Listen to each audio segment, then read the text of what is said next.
இன்றைக்கி ஒரு சூப்பரான பூண்டு தேங்காய் மிளகாய் பொடி அது எப்படி செய்யலான்னு பார்க்கலாம். நான் காய்ந்த மிளகாயை வந்து ஒரு 10லேருந்து 12 நம்பர் வந்து வறுத்து வச்சுட்டேன். அதே போல் வந்து பூண்டை வந்து குட்டி குட்டியாக கட் பண்ணி நான் சித்த வெயில் ட்ரை பண்ணிவிட்டு அதுக்கப்புறம் வறுத்து வச்சுக்கிறேன். அடுத்தது இது வந்து புட்டு வெந்துட்டுருக்கு. இந்த தேங்காய் கடலப்பருப்புனா ஆல்ரெடி நான் செஞ்சு வச்சுருக்கேன். அதோட நான் புட்டு மாவை வந்து வேக வச்சு அதுலேயே அப்படியே சேர்த்துட்டேன். ஃப்ரீசர்லேருந்து எடுத்ததுனால நான் அதுலேயே வச்சு அப்படியே சூடும் பண்ணிட்டேன். அதை அப்படியே நெய் விட்டு நான் கலந்துருவேன். அதை நெக்ஸ்ட்டு வந்து பார்த்திங்க அப்படின்னா அந்த மிளகாயும் பூண்டு வறுத்துட்டோம். அதுக்கப்புறம் தேங்காய் ஃப்ரெஷ்ஷான தேங்காயை நல்லா வறுத்துக்கணும். வாசனை வர அளவுக்கு நல்ல செவக்க வறுத்து எடுத்துக்கணும்.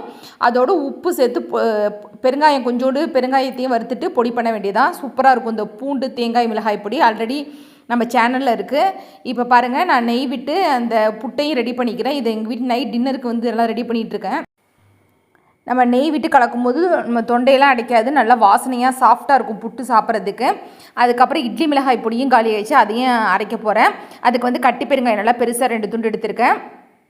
அதை பொரிச்சிட்டு அதுக்கப்புறம் அதுலேயே நான் என்ன பண்ணுறேன்னா உளுத்தம்பருப்பையும் போட்டுடுறேன். அந்த சூட்லேயே வந்து பெருங்காயம் பொரிஞ்சிடும், உளுத்தம்பருப்பும் வறுபட்டுரும். நான் பெரிய கடாயினால அப்படியே எல்லாத்தையும் சேர்த்துக்கிட்டேன். உங்களுக்கு சின்ன கடாயாக இருந்தால் 2 தடவையாக சேர்த்துக்கலாம். நீங்கள் இது நல்லா வாசனை வர அளவுக்கு நல்லா செவந்திருக்கணும் உளுத்தம்பருப்பு. அந்த அளவுக்கு நல்லா செவக்க எடுத்துக்கிட்டிங்கன்னா தான் உளுத்தம்பருப்பு நல்லாயிருக்கும்.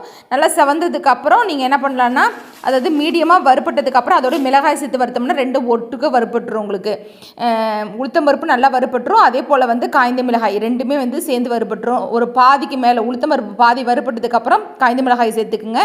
2ஐயும் வறுத்துட்டு அதுக்கப்புறம் வந்து கடலப்பருப்பு வறுத்துக்கலாம். அதுக்கப்புறம் எல்லையும் நம்ம வந்து அப்படியே வெடிக்க விட்டு அதோடு சேர்த்துக்கலாம். உப்பு சேர்த்து நம்ம அந்த மிளகாய் வந்து அரைக்க வேண்டியதுதான். இப்போ நான் அந்த பூர்ணை வந்து ரொம்ப சூடாக இருக்கிறதுனால அந்த புட்டு வந்து கையால் கலக்கலை. கொஞ்சம் ஆறுனதுக்கு அப்புறம் நீங்கள் கையால் சுத்தமாக கலந்துக்குங்க.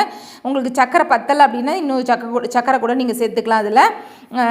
இப்போ வந்து எல்லாமே நான் வறுத்துட்டேன், எல்லாத்தையும் அரைக்க போகிறேன். இப்போ நான் இந்த ஃபஸ்ட்டு பூண்டு தேங்காய் மிளகாய் பிடிக்கும். மிளகாயை முதல்ல அரைச்சிட்டு மிளகாய் உப்பு வச்சு அரைச்சிட்டு அதுக்கப்புறம் தேங்காய் அப்புறம் பூண்டு சேர்த்து அரைச்சோம் அப்படின்னா நல்லா நமக்கு வந்து இது மாதிரி கிடைக்கும். உங்களுக்கு தேங்காய் போடுறதுனால நல்லா விழுது மாதிரி கிடைக்கும். உங்களுக்கு அந்த பூண்டு மிளகாய் பொடி தொட்டு சாப்பிட்ட எண்ணெய் விட்டு தொட்டு சாப்பிட்டா சூப்பராக இருக்கும். அதுக்கப்புறம் கடலப்பருப்பையும் நான் வறுத்து எடுத்துக்கிட்டேன் இட்லி மிளகாய் பொடிக்கு. அதுக்கப்புறம் எள்ளையும் வெடிக்க விட்டுட்டு நெக்ஸ்ட்டு அதை அரைக்க போகிறேன். அதுக்கு வந்து பெருங்காயம் உப்பு காய்ந்த மிளகாய் வறுத்த காய்ந்த மிளகாய் அதை வந்து முதல்ல பொடி பண்ணிவிட்டு அதுக்கப்புறம் உளுத்தம்பருப்பு கடலப்பருப்பையும் சேர்த்து அரைச்சிக்க வேண்டியதான். நீங்கள் கடைசியில் தான் எள்ளை விட்டு ஓட்டி ஆஃப் பண்ணிட வேண்டியதான். நீங்கள் இது 2மே நீங்கள் கண்ணாடி பாட்டிலில் வந்து ஸ்டோர் பண்ணிங்கன்னா ரொம்ப நாள் வந்து அப்படியே அதே டேஸ்ட்டோடு நல்லாயிருக்கும். கண்டிப்பாக 2த்தையும் ட்ரை பண்ணிவிட்டு ஃபீட்பேக் கொடுங்க. இது போல் சூப்பரான வீடியோக்கள் வேணும்னா சப்ஸ்கிரைப் பண்ணிக்கிங்க.